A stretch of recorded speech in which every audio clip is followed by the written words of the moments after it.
One of the unforeseen consequences of self-isolation has been that my kids can't go to school and they can't go to their friends' houses. So, ever since it started, my dining room table has been covered in kids' school assignments and virtual playdates over Discord in Minecraft. So, in my usual fashion, I'm gonna be solving both of these problems with technology. We're gonna finally put a work desk into my kids' room, and in order to make it as compact as possible, we are actually going to build the Minecraft gaming machine right into the desk. So this Malm desk from IKEA was selected for its actually very similar to a computer case pricing, and the rest of the components were actually chosen, well, half by us and half by MSI, who sponsored this video. Unfortunately, with all the time people have been missing at work, this one is not in such an organized state. So wish me luck here, ladies and gentlemen, because this is what I've got to work with.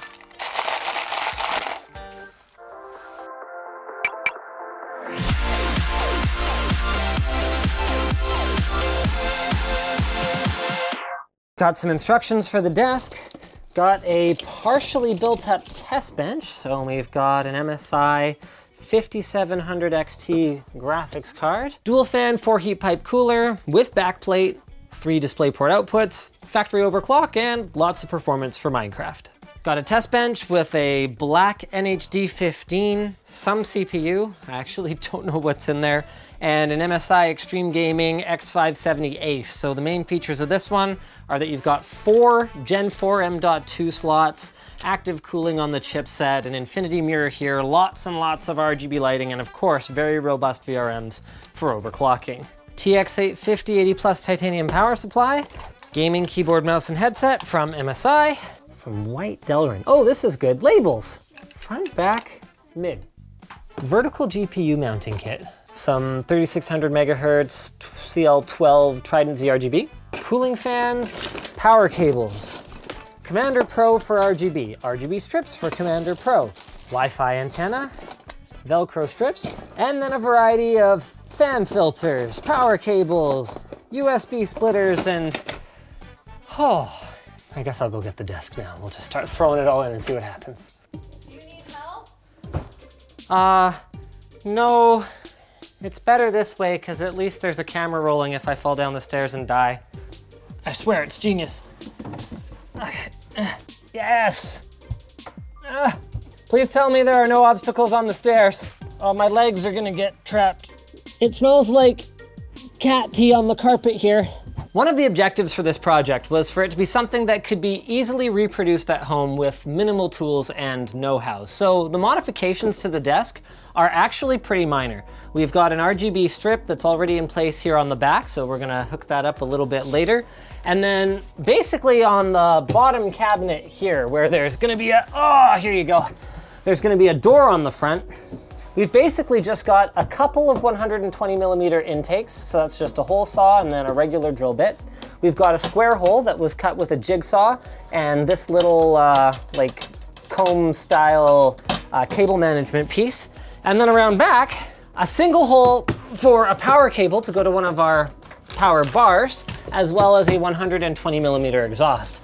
Other than that, it's just a matter of a few holes in here and some computer hardware in there, and we should be pretty much good to go. There's no manual, but power supply first is as good a bet as any. We're gonna go ahead and leave hybrid mode on. I do want this to be as quiet as possible, because this is a room where people sleep.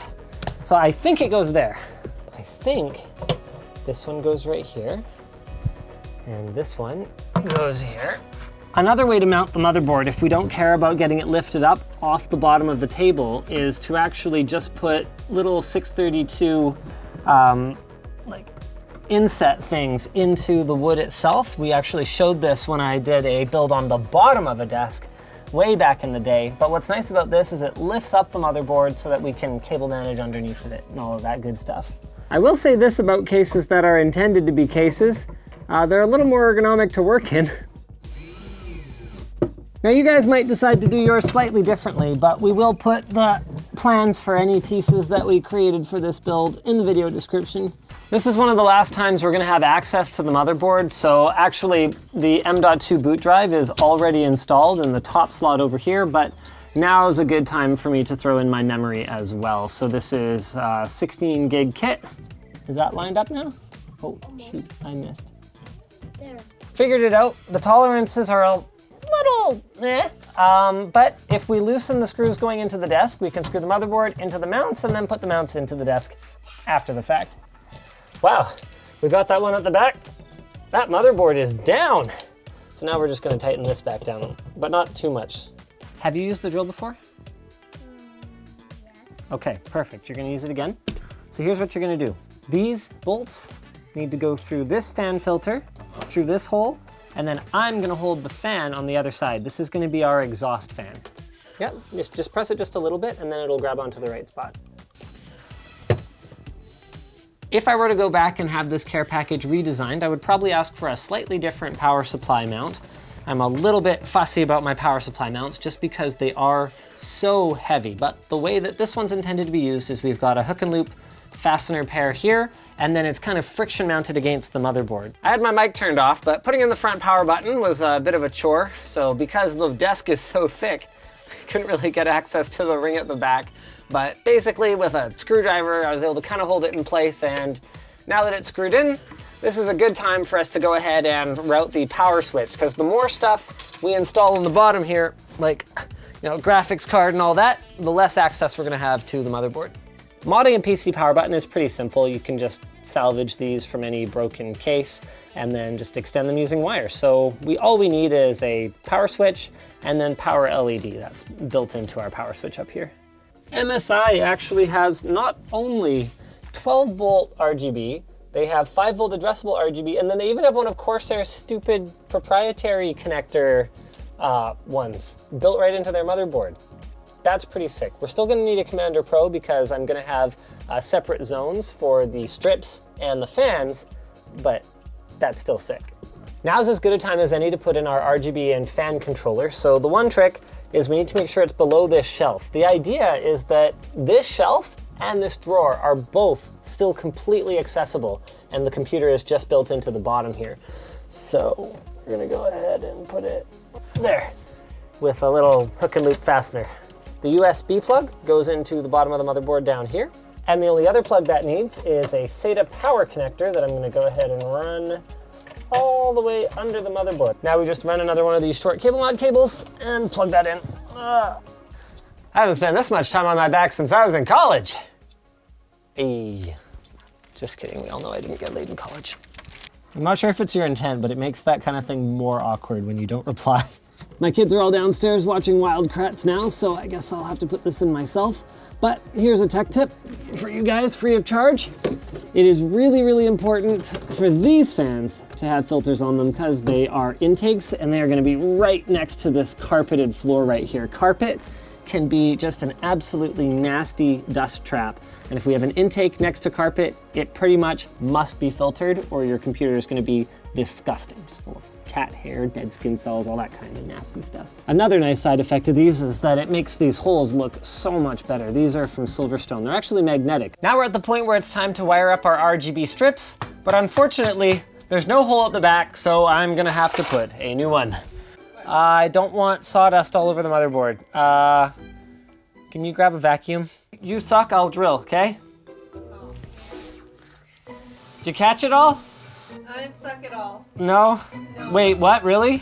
Oh yeah, I can see it from through here. That's pretty bad, oops. There we go. And I've got the RGB and the front power switch through that. Now I can bring those down real nice and tidy. Good job. Now, I've got all the LED strips on the bottom of this shelf. There you go. Oh, I almost forgot the most important part, the graphics card. So we're using this aluminum rod. See, it's threaded on this end. I've got a washer here, so I'm just gonna run this through the entire desk. It's gotta be nice and strong. There it is. Then, I'm gonna tip the whole thing. Then we throw a washer and a nut down here, tighten that up, and that's it. That's the graphics card mount. Nice. Doors on. It's got power. Ready? Fans are all spinning. And we've got a post. For the keyboard, MSI sent over the Vigor GK50 with low profile mechanical switches and, as you can see, full individual key RGB backlighting. So if I want to plug in the Wi-Fi or what have you, you just throw that in there. And then on the underside, there's actually a little cable management shelf.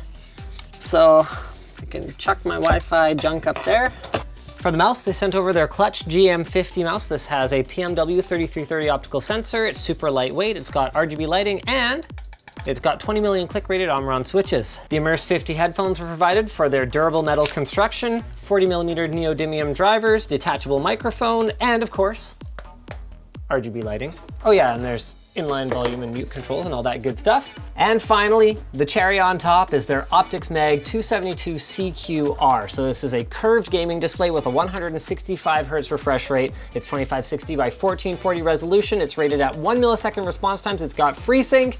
And what else do you want? Oh yeah, it's got RGB lighting, of course.